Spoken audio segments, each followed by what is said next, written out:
दो राज्यों के विधानसभा चुनाव में कांग्रेस को अपने सबसे ज्यादा चांसेस हरियाणा में दिख रहे हैं। कांग्रेस को लगता है कि वो हरियाणा का चुनाव निकाल लेगी, लेकिन जब प्रचार में राहुल गांधी पूरी ताकत से जुटे हों तो कुछ भी बोल देते हैं और सोचते हैं कि इससे वोट मिल जाएंगे। तो फिर सोचना पड़ जाता है कि जो माहौल कांग्रेस बना रही है उसमें राहुल गांधी ही कहीं कांग्रेस के लिए पलीता न लगा। कांग्रेस का पहला चैलेंज तो खुद राहुल गांधी है, फिर बाद में दूसरा चैलेंज नरेंद्र मोदी, जो किसी भी चुनाव को हल्के में नहीं लेते, बाजी पलट देने में आखिरी वक्त तक यकीन रखते हैं, प्रयास करते रहते हैं। इसलिए पीएम ने हरियाणा चुनाव की अपनी आखिरी रैली में कांग्रेस के बनाए जा रहे माहौल में आखिरी कील ठोक दी। पीएम मोदी ने क्या क्या कहा वो आगे बताऊंगा, लेकिन पहले यह देखिए कि हरियाणा और जम्मू कश्मीर में से जम्मू कश्मीर की वोटिंग आज खत्म हो गई। अब सिर्फ हरियाणा की वोटिंग ही बची है।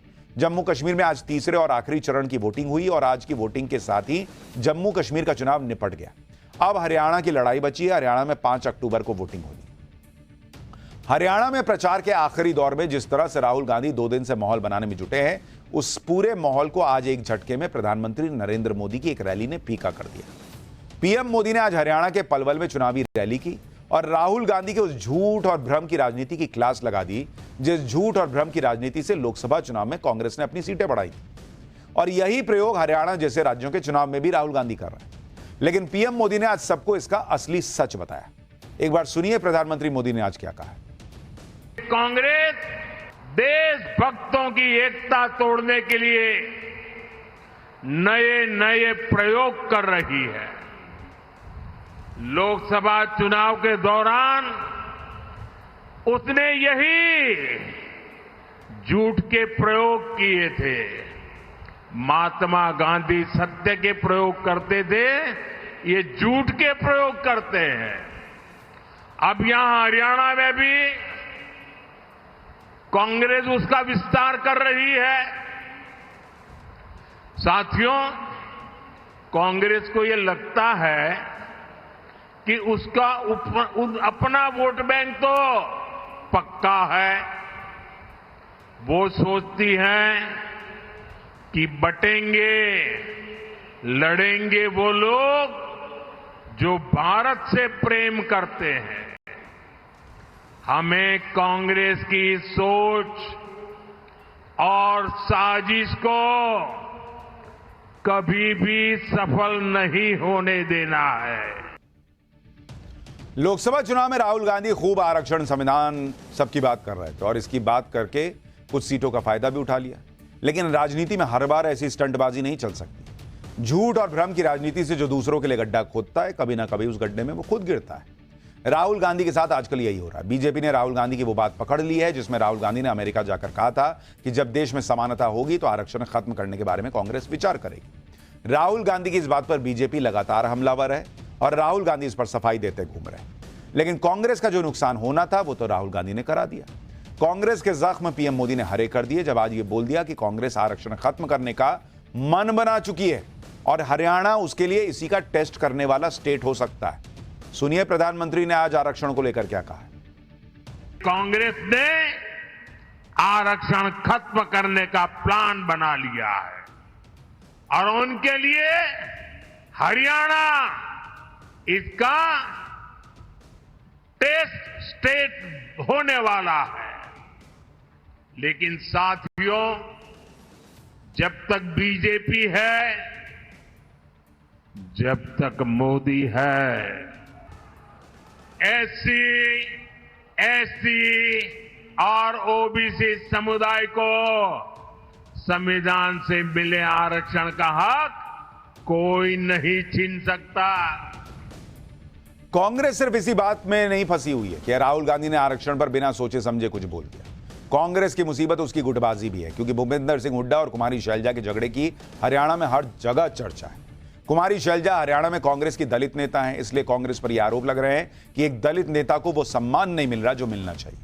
आज पीएम ने भी कांग्रेस की इस कलह की बात की और जनता को इस कलह से सावधान रहने के लिए कहा। यहां हरियाणा में कांग्रेस के भीतर जो कलह मची है, हरियाणा के लोग इसे भी देख रहे हैं। कांग्रेस से सबसे अधिक नाराजगी तो दलित, पिछड़े और वंचित समाज की है। दलित समाज ने भी ठान लिया है, बापू बेटे की राजनीति को चमकाने का अब दलित मोहरा नहीं बनेंगे। वो देख रहा है कि कैसे भाजपा सबको अवसर दे रही है। प्रधानमंत्री मोदी ने कुमारी शैलजा का नाम लिए बिना हरियाणा में कांग्रेस को लेकर दलित समुदाय में जिस नाराजगी का जिक्र किया, उसे बीजेपी ने चुनाव प्रचार के आखिरी दौर में अपनी स्ट्रेटजी बना लिया। सूत्रों के मुताबिक इसके लिए बीजेपी ने प्लान 17 तैयार किया है। बीजेपी के इस प्लान में हरियाणा की अनुसूचित जाति के लिए आरक्षित 17 सीटें शामिल हैं। इन इलाकों में बीजेपी बड़ी रैलियों के बजाय माइक्रो मैनेजमेंट पर जोर दे रही है, जिसके लिए खास तौर पर कार्यकर्ताओं और स्थानीय स्तर के दलित नेताओं को घर घर जाकर लोगों को समझाने की जिम्मेदारी सौंपी गई। बीजेपी इन सीटों पर यह बताने की कोशिश कर रही है कि कांग्रेस के राज में किस तरह हरियाणा में दलितों के खिलाफ अत्याचार हुए और बीजेपी के कार्यकाल में कैसे हरियाणा से लेकर केंद्र सरकार तक ने दलितों को मजबूत करने के लिए कदम उठाए। हरियाणा में एक तरफ 17 विधानसभा सीटें अनुसूचित जाति के लिए आरक्षित हैं, तो इसके साथ ही 30 सीटों पर दलित मतदाता निर्णायक भूमिका में। मतलब जिस तरफ भी दलित वोट बैंक गया, उसकी जीत जो है वो लगभग तय। कांग्रेस ने हरियाणा चुनाव में एमएसपी को लेकर किसानों की नाराजगी का भी नैरेटिव सेट करने की कोशिश की, लेकिन आज प्रधानमंत्री ने कांग्रेस के इस नैरेटिव की सच्चाई भी हरियाणा की जनता को बताई। सुनिए एमएसपी पर पीएम ने क्या कहा। आज कांग्रेस यहां एमएसपी को लेकर बड़ी बड़ी बातें कर रही है, लेकिन कांग्रेस की सरकार यहां सिर्फ 3-4 फसलों पर एमएसपी देती थी। वो दिन जरा याद करिए, जबकि भाजपा सरकार 24 फसलों की खरीद एमएसपी पर कर रही है। पिछले 8 सीजन में एमएसपी के रूप में यहां के लाखों किसानों को 1,10,000 करोड़ रुपए से भी अधिक मेरे किसानों के खातों में गए हैं, उनको मिले हैं। यानी एक तरफ बीजेपी ने हरियाणा में कांग्रेस की कमजोरियों की पूरी लिस्ट तैयार की है, दूसरी तरफ बीजेपी अपनी कमजोरी का भी इलाज करने में जुटी है। वोटिंग के एक हफ्ते पहले बीजेपी ने अपने बागी नेताओं पर बड़ा एक्शन लिया। बीजेपी ने 8 नेताओं को 6 साल के लिए पार्टी से निकाल दिया है। ये सभी बगावत कर पार्टी उम्मीदवारों के खिलाफ चुनाव लड़ रहे हैं। बीजेपी ने जिन 8 नेताओं को पार्टी से निकाला है, उनमें पूर्व मंत्री रणजीत सिंह चौटाला, पूर्व विधायक देवेंद्र कादयान का नाम भी शामिल है। नायब सिंह सैनी सरकार में मंत्री रहे रणजीत सिंह चौटाला को टिकट नहीं मिला था, जिसके बाद उन्होंने रनिया सीट से निर्दलीय कैंडिडेट के तौर पर चुनाव लड़ने का फैसला किया। हालांकि टिकट मिलने को लेकर नाराजगी सिर्फ बीजेपी में ही नहीं है, इससे पहले कांग्रेस भी 24 बागी नेताओं पर कार्रवाई कर चुकी है। एक तरफ पीएम मोदी हैं, जो हरियाणा की अपनी आखिरी चुनावी रैली में बीजेपी के लिए पूरा माहौल सेट कराए। दूसरी तरफ राहुल गांधी हैं, जिन्हें हरियाणा को लेकर इतनी बेचैनी है कि वो 3 दिनों की विजय संकल्प यात्रा निकाल रहे हैं, लेकिन इस यात्रा में भी वो वही अडानी अंबानी की रटी रटाई बातें कर रहे हैं। इस बार तो राहुल गांधी ने चुनाव प्रचार के लिए अंबानी परिवार की शादी को भी नहीं बख्शा। शादी ले आए खींचकर चुनाव में। भाई आप सुनिए राहुल गांधी को। महंगाई बढ़ेगी, आपके जेब में पैसा नहीं आएगा और अदानी जी की, अंबानी जी की हजारों करोड़ रुपए की शादियां होंगी। आपने देखी है अंबानी जी की शादी? देखी आपने? मीडिया पे आपने देखा होगा। मीडिया पे हिंदुस्तान में लाखों करोड़ों शादियां होती हैं। आपने मीडिया पे किसी गरीब किसान की शादी देखा ना? राहुल गांधी को देखा शादी में? बात क्लियर हो जानी चाहिए, कौन किसके तरफ खड़ा हुआ है, बात क्लियर हो जानी चाहिए। यानी अब लोगों को समझ में आ रहा कि राहुल गांधी इसीलिए शायद इस शादी में नहीं गए हों, क्योंकि कांग्रेस के दूसरे नेता तो गए थे, लेकिन राहुल गांधी को बाहर जाकर पब्लिक को बताना था कि मैं तो गया नहीं अंबानी जी की शादी में। लेकिन किसी के घर की शादी को भी सिर्फ नरेंद्र मोदी को घेरने के नाम पर चुनावी मुद्दा बना रहे हैं। आप यह भी देखिए कि राहुल गांधी की विजय संकल्प यात्रा के बीच आज कांग्रेस को बड़ा झटका लगा। पूर्व सीएम भूपेंद्र सिंह हुड्डा के करीबी कांग्रेस कैंडिडेट धर्म सिंह छौक्कर पर गिरफ्तारी की तलवार लटक रही है। धर्म सिंह छौक्कर समालखा सीट से विधायक है और इसी सीट से चुनाव लड़ रहा है। पंजाब और हरियाणा हाईकोर्ट ने छौक्कर को कल तक सरेंडर करने का वक्त दिया है।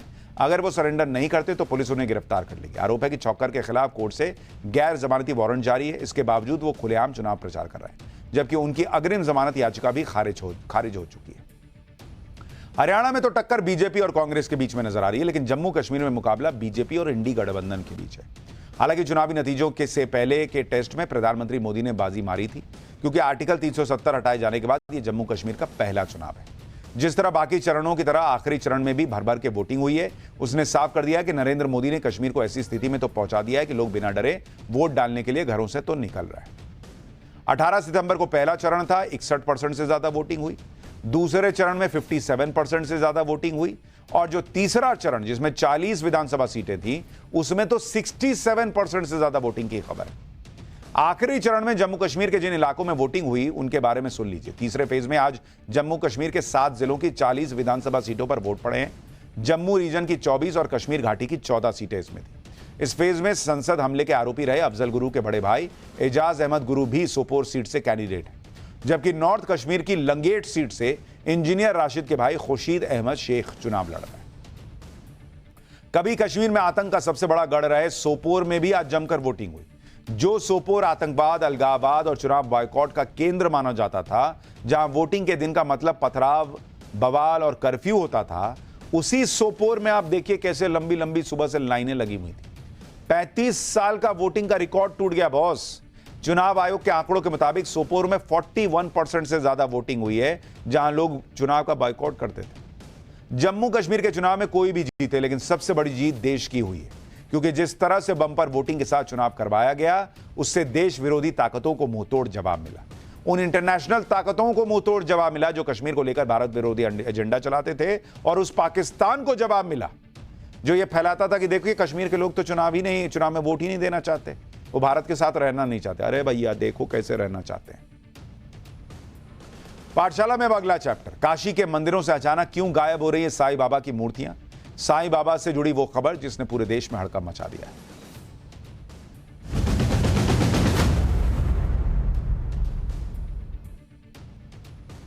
साईं बाबा को लेकर सालों से एक विवाद चलता आ रहा है। एक वर्ग है जो साईं बाबा को भगवान मानकर उनकी पूजा करता है, दूसरी तरफ सनातन से जुड़ा एक बहुत बड़ा वर्ग है जो साईं बाबा का विरोध करता है, उन्हें भगवान नहीं मानता।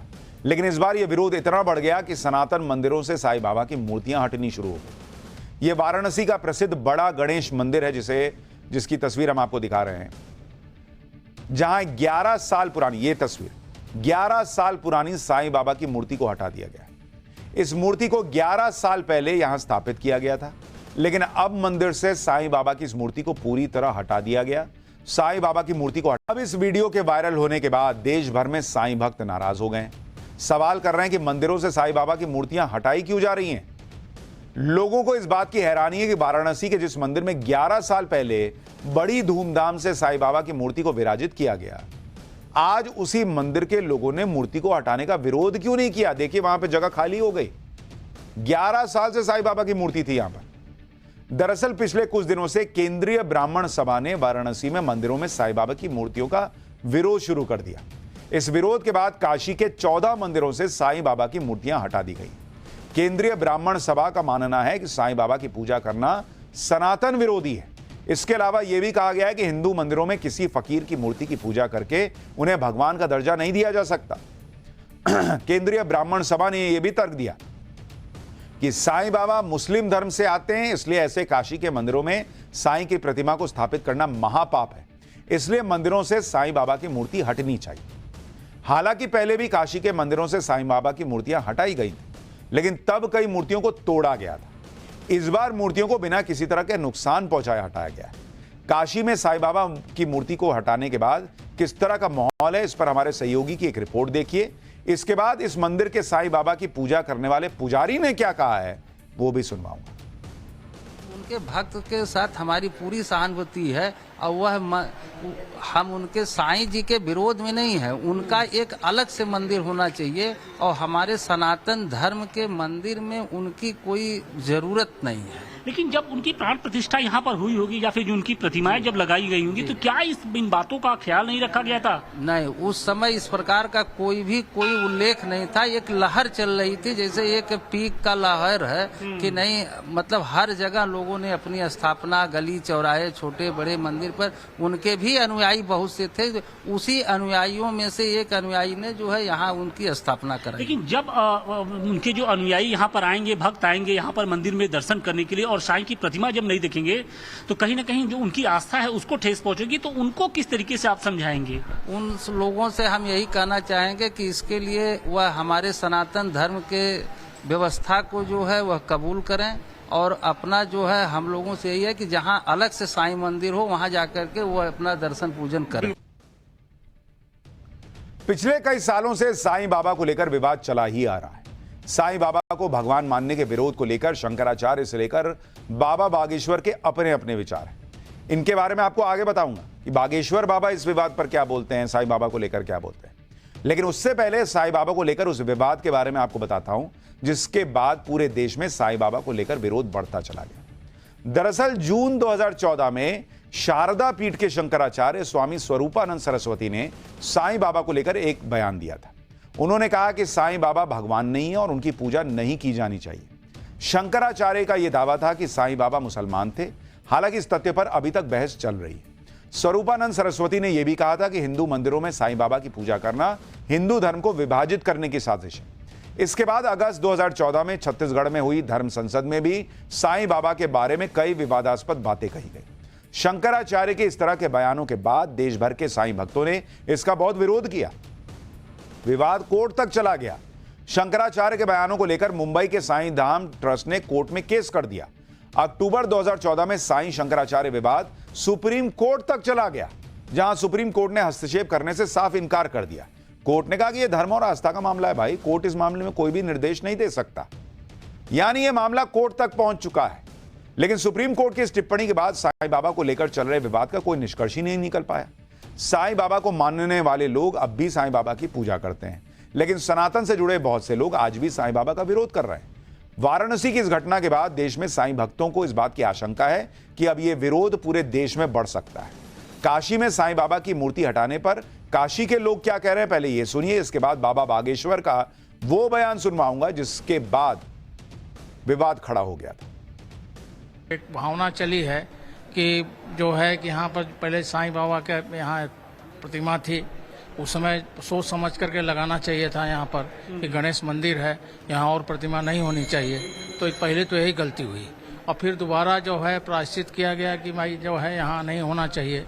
तो अब क्या सहमति है उन लोगों का है, क्या विरोध भी है और पक्ष में भी है लोगों, तो इसको शांतिपूर्ण ढंग से समाधान निकालना चाहिए। जहाँ स्थापित है वहाँ जाके दर्शन कर सकते हैं ना, जहाँ उनको स्थापित किया गया है वहाँ पे दर्शन कर सकते हैं। तो आपको लगता है कि मंदिरों में साईं के लिए कोई जगह नहीं होनी? नहीं, मंदिर में नहीं होने चाहिए। हिंदू मंदिर में फकीर नहीं, हाँ वो फकीर थे, मुसलमान थे, तो मंदिर में नहीं होना चाहिए। कि इसे रखने के पहले सब समझ देना चाहिए, तब रखना चाहिए। समझे नहीं, लोग रख दिए। तो फिर यहाँ के जो भी यहाँ के पुजारी लोग हैं, महंत लोग हैं, ये लोग जो है उसको जो उचित समझे उसको किए। वो साईं के भक्त तो सब है, हम भी हैं, ऐसा थोड़ी ना कि नहीं है, दुश्मन थोड़ी ना है। लेकिन जिसकी जहाँ जगह है वहीं पर रहना चाहिए, एक अलग से मंदिर उनका बना देना चाहिए। आप लोग की साईं बाबा को लेकर शंकराचार्य से लेकर बाबा बागेश्वर तक ने कई सवाल उठाए।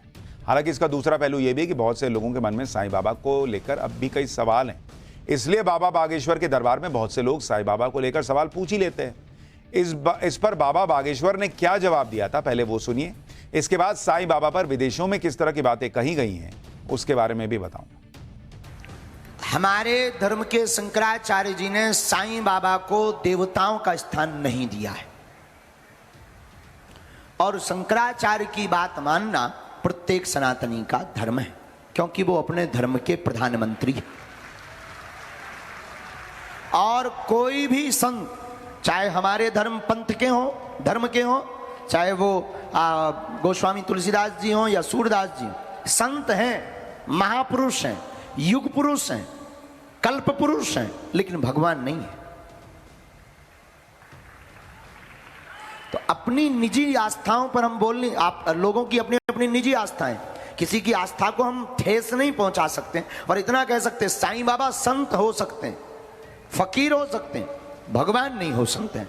तो साईं के प्रति हमारा क्या आदर है आप इसमें मत पड़ना और ना हमसे पूछना कि हमारा क्या आदर है। हम इतना कह सकते हैं कि जिसकी जितनी जैसी आस्था है रखनी चाहिए, पर साईं भगवान नहीं है ऐसा हमारे शंकराचार्य कहते हैं और उनके ऊपर आप क्वेश्चन उठा सकते हैं।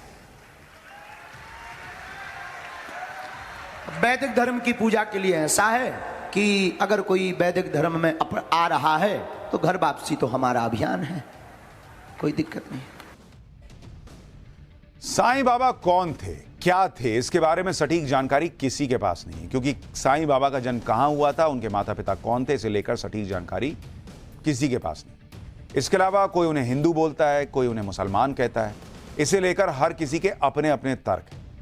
दरअसल साईं शब्द फारसी का है जिसका अर्थ संत होता है। उस काल में आमतौर पर भारत के पाकिस्तानी हिस्से में मुस्लिम सन्यासियों के लिए इस शब्द का प्रयोग होता था। हालांकि एक पक्ष मानता है कि साईं बाबा का जन्म 28 सितंबर 1835 को महाराष्ट्र के पाथरी गांव में हुआ था। ऐसा कहा जाता है कि शिरडी के जिस मंदिर में साईं बाबा सबसे पहले रुके थे उसके पुजारी ने उन्हें साईं कहकर ही संबोधित किया था। मंदिर के पुजारी को साईं बाबा एक मुस्लिम फकीर ही नजर आए, तभी तो उन्हें साईं कहकर पुकारा जाता है, ऐसा मानना है कुछ लोगों का। साईं को मुस्लिम मानने के पीछे उनके पहनावे का तर्क भी कई बार दे दिया जाता है। दरअसल साईं बाबा सिर पर कपड़ा बांधते थे, उसे लेकर कई बार यह कह दिया जाता है कि इस तरह का कपड़ा कोई हिंदू संत नहीं बांधता। इस तरह का पहनावा मुस्लिम फकीर रखते थे। इस पहनावे को लेकर एक तर्क यह भी है कि आमतौर पर हिंदू संत सिर पर बालों की लंबी जटा रखते हैं या सिर्फ पूरे सिर पर चोटी के रूप में शिखा रखते हैं, और इसीलिए अलग अलग तरह की बातें अलग अलग तरह के लोग कहते आए। उसकी वजह क्या है वो हमने आपको बताई। आपको जानकर हैरानी होगी कि साईं बाबा के रहस्यों को लेकर दुनिया के कई देशों में रिसर्च हुई है। साईं बाबा को लेकर कई रिसर्च पेपर तक लिखे गए। 1985 में इटली के संस्कृत के एक प्रोफेसर एंटोनियो रिगोपोलोस शिरडी आए थे। इन्होंने साईं बाबा पर एक रिसर्च पेपर लिखा था जिसका नाम था oral testimonies on Sai Baba. इस रिसर्च पेपर में इटली के प्रोफेसर ने शिरडी के लोगों से बातचीत की थी और सभी जवाबों को संकलित करके छापा था। इस रिसर्च पेपर के मुताबिक ही साईं बाबा की मृत्यु से कई विवाद शुरू हुए थे। हिंदू और मुसलमान दोनों बाबा के पार्थिव शरीर पर अपना हक जमाने लगे। हिंदू कह रहे थे कि साईं बाबा हिंदू हैं इसलिए उनका शरीर हिंदुओं को मिलना चाहिए, जबकि मुस्लिम पक्ष इस बात पर अड़ा हुआ था कि साईं बाबा मुसलमान थे। इस विवाद की वजह से बाबा का पार्थिव शरीर 3 दिन तक रखा रहा था। इसके बाद अहमदनगर के डिस्ट्रिक्ट कलेक्टर ने आकर फैसला किया। डिस्ट्रिक्ट कलेक्टर ने आकर देखा कि बाबा लंगोट पहनते थे और इस तरह का लंगोट हिंदू ही पहना करते थे, क्योंकि लंगोट मुसलमानों का पहनावा नहीं है। इसके बाद बाबा का पार्थिव शरीर हिंदुओं को सौंप दिया गया। साईं बाबा का अंतिम संस्कार हिंदू रीति रिवाज से हुआ था, यह इस रिसर्च पेपर में लिखा हुआ है।